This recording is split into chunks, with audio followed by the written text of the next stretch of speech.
Welcome, everyone, to Core Values, an official podcast of Broken Arrow Schools on the Arrow Vision Network. I'm your host, Adam J. Foreman, Executive Director of Public Relations for BA Schools, and this podcast is made possible by our wonderful One Club sponsors, First National Bank of Broken Arrow, TTCU, the Federal Credit Union, Ascension St. John, Broken Arrow, Tulsa Bone and Joint, and the Arrow Group. So welcome today. We have some very special guests on the podcast today. Let me introduce you to Charla Lane, who is the president of the Broken Arrow PTA. Welcome, Charla. Good morning. Good morning. And Frankie Catlett, who is the president of the Broken Arrow Public Schools Foundation. Welcome, Frankie. Good morning. It's a mouthful. Yes, it is. For 9 a.m. when we're recording this. So we're going to talk today about your respective organizations and what you guys do and how you got involved. But first, we're going to find out a little bit about you. So we're going to start with Frankie. Frankie, give me your background about you a little bit. Tell us your story. What's going on with you? Broken Arrow, lifelong Broken Arrow resident, very involved in the schools, graduate from Broken Arrow in 1990. Have two kids, one child that's in Broken Arrow Public Schools, one that graduated from Broken Arrow Public Schools, and a big supporter of the school system. So you've already pushed one out. I pushed one out, yes. Getting them off my payroll. That's my goal, yes. You sound like a manager of some sort with a payroll reference. Yes. So that you've been a lifer, though. Yes, lifer, Very yes. cool. Very cool. Go Tigers. All right, Charla, what about you? Tell us about you. Well, I moved to Broken Arrow 17 years ago. I have two boys in the district. I've got one at the freshman academy and one at the high school. And we love Broken Arrow. We love all things Broken Arrow. We love Broken Arrow football. We love Broken Arrow School District. We love everything about it. It's just so much fun, and we feel really involved, and we're very active in our community. So you have older kids in the district. You've I got them do. at the high school level. You have a high school level. Yes, student. we both have an Owen, both Owens, and they're both juniors. True. That's terrifying and amazing at the same time. Mm-hmm. And you've been involved, Frankie, in the Pride program, right? Yes, the Pride of Broken Arrow, yes. National champions this year. That's right.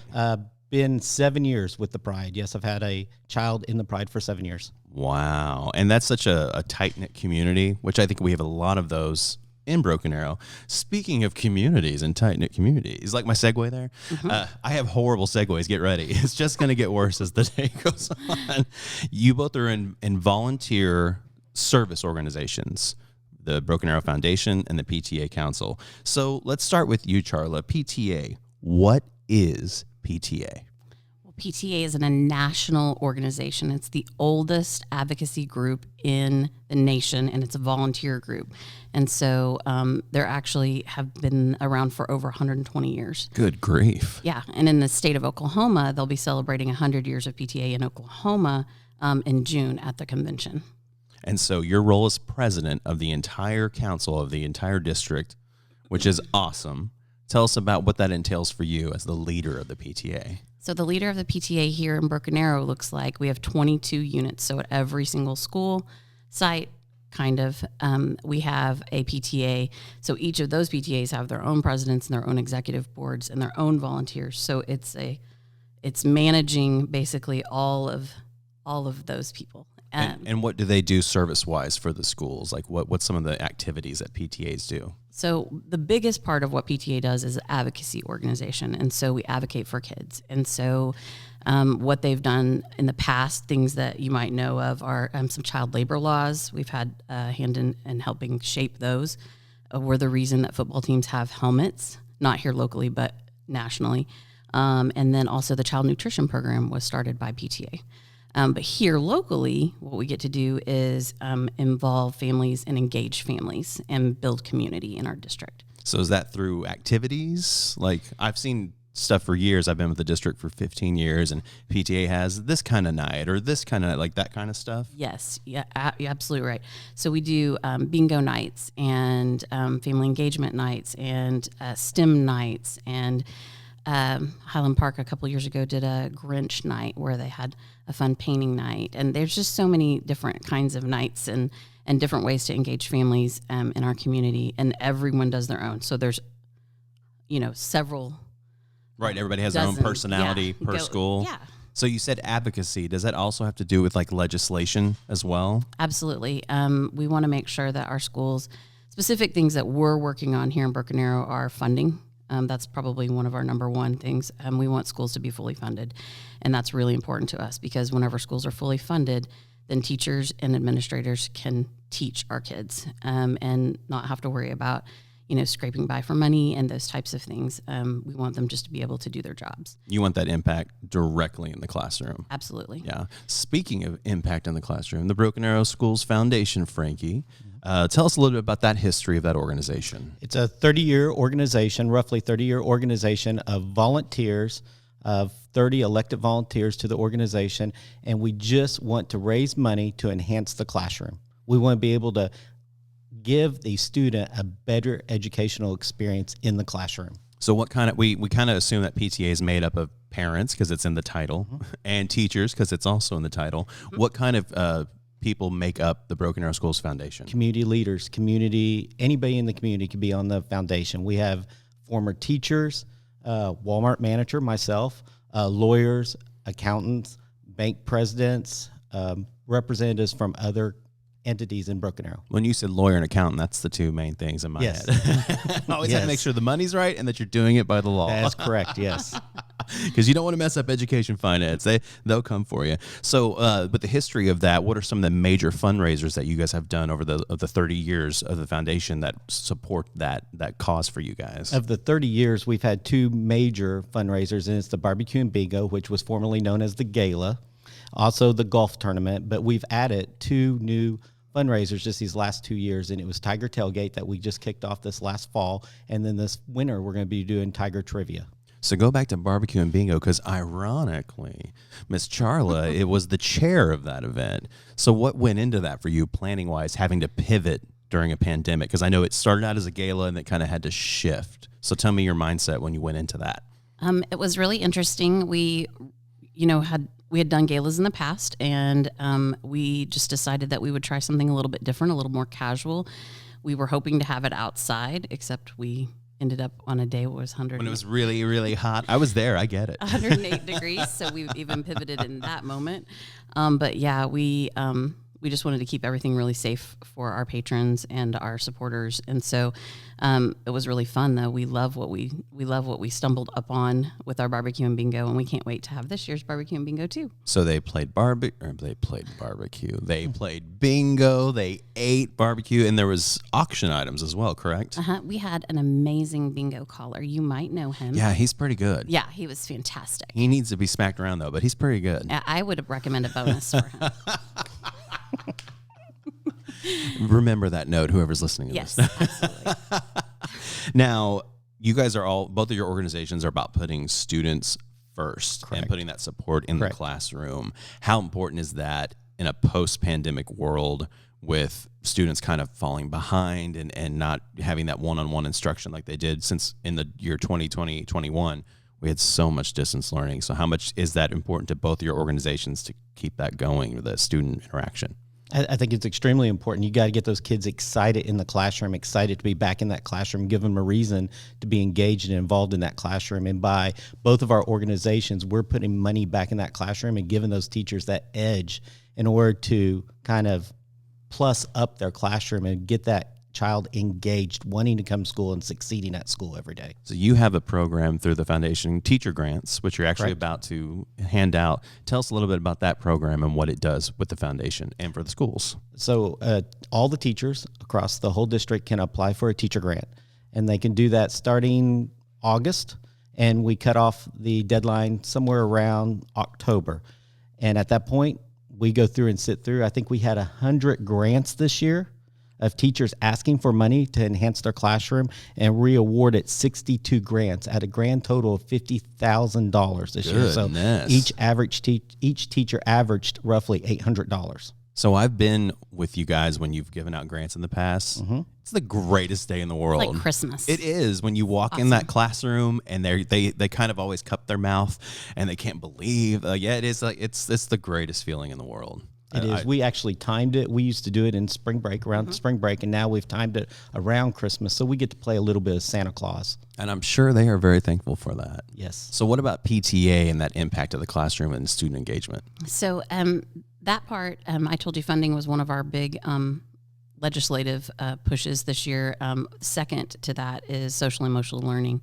And here in our district, we're doing such a great job of that. We already have Mrs. Kaiser. Yes, Rachel Kaiser, our Director of Social and Emotional Learning and Development. I think I said that correct. You did. She'll probably yell at me if I got it wrong. No, I think that was right. So we're really focusing on that. And so we're really following closely legislation that's being brought to light on that so that we can help push that through, like actually getting more counselors in our schools and really being able to take care of kiddos that we have and really work on their social and emotional learning. Well, what we've learned in the district is that the pandemic really shone a bright light on those social and emotional needs for kids who maybe school is their only real interaction with other people and their ability to converse and have, people validate their feelings. So exactly. We as a district have taken that up as well. So it's great that you guys have done that. So we've talked about some of your programs. What are some other current initiatives going on right now within your organizations? Charla.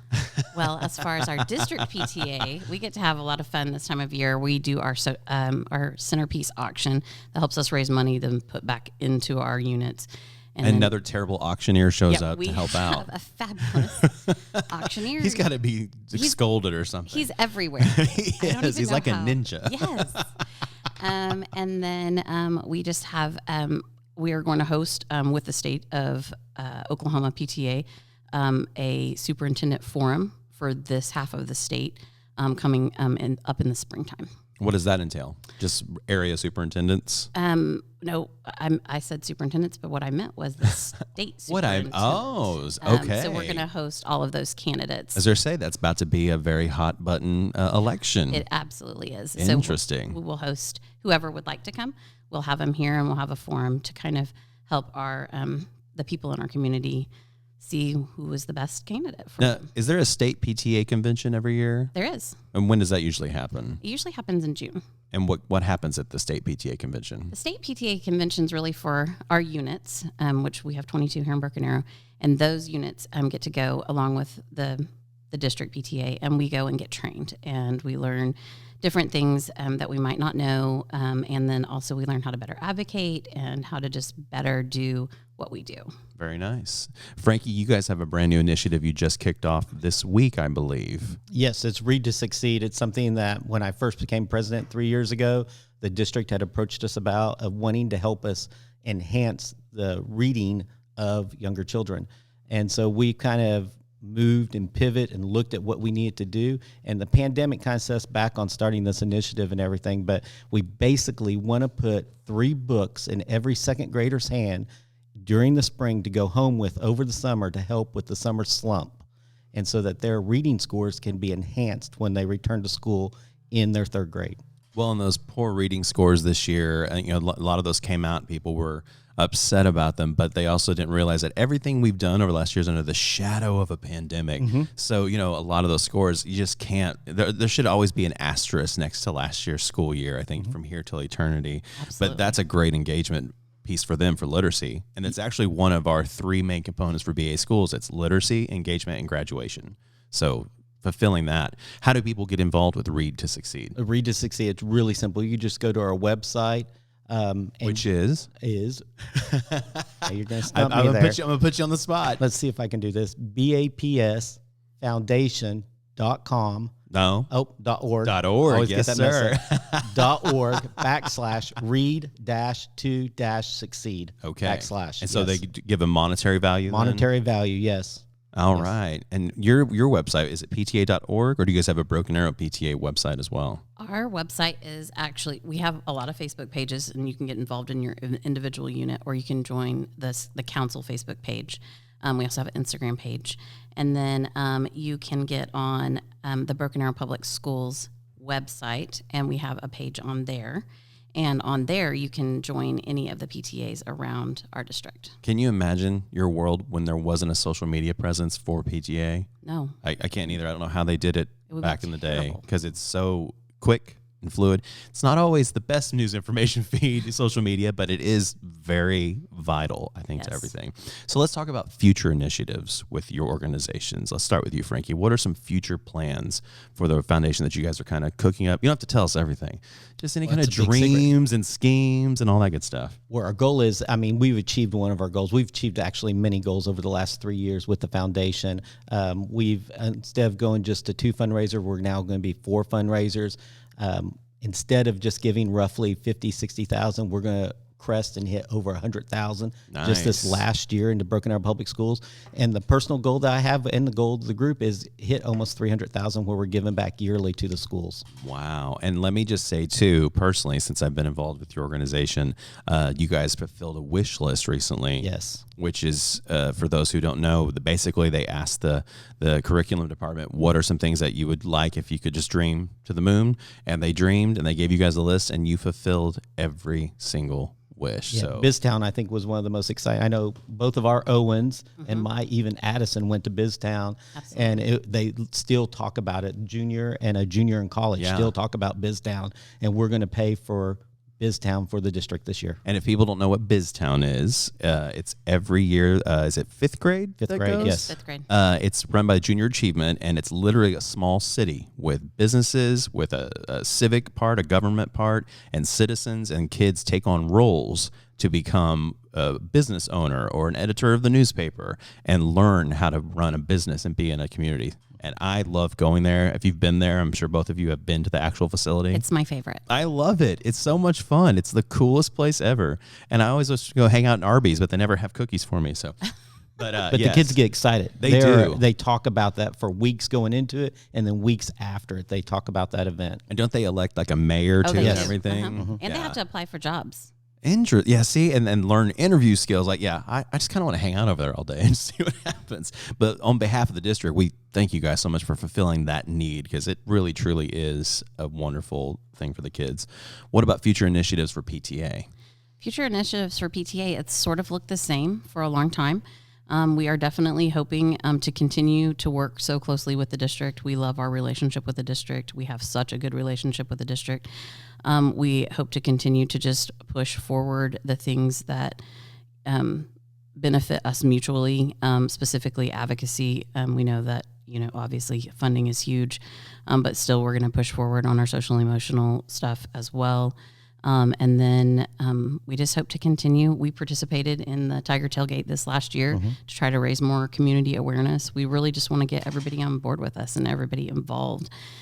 Because we know that whenever parents are involved, that students do better. And what we want is just better for everyone. And when that trickles down to students and when they're involved, they do better. It's part of the whole literacy engagement graduate. Who knew? I mean, it seems so simple. When is your holiday thing again? When's your big holiday? Our big holiday meeting? is coming up this next Tuesday. Oh, I better get ready then. You better. I better think of some terrible jokes. So we've talked about how people can get involved. Let's just reiterate that one more time. How can parents or staff get involved in your organization? Frankie? Just contact anybody on the Broken Arrow Public Schools Foundation. They contact us, and we will help them get engaged and involved. And they are all listed at bapsfoundation.org. .org, not .com, .org. And yes, I don't know if you've ever had to say that over the phone, but people always go, huh? Because org is such a weird word to say. They're like, what again? And what about you? How can people get involved with PTA? How they can get involved with PTA is they can check our social medias, which is BAPTA Council. That points you back to a lot of our units so that you can get involved at the school level. And then also you can hit the Broken Arrow Public Schools website. There's a parents tab, and PTA is right on there, and then you can get involved that way. Which is baschools.org, plural. And that's also another thing fun to say over the phone when someone's like, what's your email? Schools.org. Well, thank you so much both for being here. But before we wrap up, we're going to do a quiz. Oh, man. Yeah, we're going to do a holiday quiz since it is December. Yeah, this has nothing to do with parents, or this is just going to see your knowledge. Are Frankie and I on the same team? Or are we like... No, you are competing in a death match to the end. So, yeah. It's on. I did not write these questions, so if they're terrible, it's not me, but if they're great, I wrote all of them. Okay. All right. So here we go. Question number 1. And there's no right or wrong. Well, I guess there is a right answer, but there's no I buzz in. You just, if you know, you know. Man. Okay. I'll just turn her volume just down. turn your mic off. Hey. Okay, question number 1. In A Christmas Carol by Charles Dickens, how many ghosts show up 3 in the show? Oh, man. I think it might be 4. Charla's right. It's 4. Can you name the 4? I'm going to go with the Christmas past, Christmas future, Christmas present, and I can't. You're so close. Do you know it, Frankie? I think it's the main character, Scrooge. Oh, that is not correct. It's Jacob Marley, his former business partner. Yes. That's right. He shows up in chains and says, because I was so selfish during my whole life, I have to wear chains as a ghost. Don't do what I do. Yes. Yes. Yes, a cautionary tale. Okay, that was good. That was good. All right. Question number 2. The movie Miracle on 34th Street is based on a real-life department store. What is it? Is it Bloomingdale's? Macy's? Macy's, yes. Dun, dun, dun. Yes, Macy's department store, which also has a parade every year for Thanksgiving. Yes, it does. Okay, this one should be pretty easy. Elvis isn't going to have a white Christmas this year. What's he going to have? A blue Christmas. Blue Christmas, that's right. Are you an Elvis fan, Frankie? No, I'm just younger. That is not true. Not even a little true. Oh, I love every minute of that. I hate it. Well, I'm 90, so it doesn't matter. Okay, in the movie How the Grinch Stole Christmas, the Grinch is described in 3 words. What are they? Think Dr. Seuss, think funny rhyming, but not. I mean, they say that his heart's too small, 2 sizes too small. I'll give you a hint. It's in the song, You're a Mean One, Mr. Grinch. And the lyrics say, the 3 words that best describe you are as follows, and I quote. Oh, man. I feel like I should know this. Nasty. What is it? Is it nasty? No, it's not. Oh, man. It is stink, stank, stunk. Yes. Shoot. Now you got to go home and watch The Grinch. I feel terrible for that. You watch it all the time, don't you? I don't know. I'm going to read everything about the holidays now. Tell me what year it was written. I wish I could have prepared for this. That's why it's a pop quiz. It's so much more fun. Now, a couple of podcasts ago, I quizzed them about school stuff, and they were all like, why'd you do this to me? That is kind of mean. Okay, in the song Winter Wonderland, what do we call the snowman? He's got a name that they can pretend he's something. You're singing the song in your head right now. Is it? I always say this wrong. My husband knows that I make up lyrics, but I want to say it's like Parson Brown? Yes, Parson Brown. That's correct. You did not make up that lyrics. Listen, Frankie and I need to be on the same team. Well, and in a second verse, they pretend that he's a circus clown. So I would have accepted either answer. Oh. Yes. Okay, here we go. I think I'm winning, by the way. I think you are too. Okay. I just want to get that straight. I think we turned Frankie's mic off accidentally. No? Okay, so according to the song, what did my true love give to me on the 8th day of Christmas? Pies a Piper. 8 pies a piper. 8 geese a laying? 8 maids a milking. Oh, man. How fast were you trying to go backwards through that song? Like 12 drummers was. drumming, 11 pipers. It was 11 pipers piping, and yours was 9 ladies dancing. Is that what you said? I said geese a laying. Oh, 6. That's 6. 6, yes. We were all over the place. There was another question that I totally avoided because it said, counting all the gifts every day, how many total gifts were given? And I was like, no, we can't sit here and do math because I think it was like 2,040-something gifts after you add up all the days of each gift per day. Oh, wow. That is so many, and I'm glad you didn't make me do math. And I listen to the Muppets Carol all the time. That's a good one. The Muppet Yes. Christmas Carol is a great show. Okay, so final question. This is the we'll call it the bonus round question. Even though there's no bonus. Okay. So for double the points. Double the points. Okay. All or nothing here. Double the money. Double the money. Okay. No whammies. What is the highest grossing holiday movie of all time? It's a tricky one, but think about every single one you watch every year and your favorites. Personally, mine's White Christmas, so that's not an answer. But yeah, think about it. The highest grossing holiday movie of all time. I love that yours is so meaningful. Because like mine is probably like Christmas Vacation. Which is a great one. I love that one. I'll tell you why White Christmas, because I'm a music guy and I love every single song in that show. Hands highest down. grossing. Highest grossing holiday movie of all time. Made the most money ever. Maybe Christmas Story Which is a great one. is also fabulous. Which I'm going to ruin your dreams. It's not Christmas Story because when it came out, huge flop. It was a disaster. Nobody loved it. And then years went by, it became a cult classic, and now it's like the greatest show of all time. Well, yeah. And there's a You'll sequel. shoot your eye out. Did you know there's a sequel? I don't know that I knew that. There is a sequel. I don't know if it's very good, though. It's I'm going to horrible. watch it now. So, Frankie, what do you think? You haven't guessed yet. I have two of them. Okay. It'd be Home Alone or Elf. Oh. Home Alone is the answer. Really? Very good. Yes, which came out the year you job. graduated high school. You said 1990, right? Correct, yes. Well, that came out in 1990. Yes. So the highest grossing holiday movie of all time. And I'm a huge Schitt's Creek fan. And I heard someone did a meme and said, I didn't know that Moira Rose was the mother in Home Alone. I was like, well, duh. Yes. She's also the mom in Beetlejuice. Yes, she is. But these young kids today, they don't know about the stuff. So yes, I'm going to say you both win the holiday quiz. I'm pretty sure the quiz I off. edged him out just a little bit. Well, do you have any parting words before we take off today? We're just about wrapped up here. Thank you so much for having us. Yes, I'm so glad you guys came on. Yes, thank you very much. I told you to be painless and have a good time and all that good stuff. Thank you for highlighting both of our organizations. Absolutely. Once again, that's the BAPS Foundation and the Broken Arrow PTA Council. So for Charla Lane and Frankie Catlett, I'm Adam J. Foreman. Thank you so much for tuning into Core Values, and we'll see you here next time.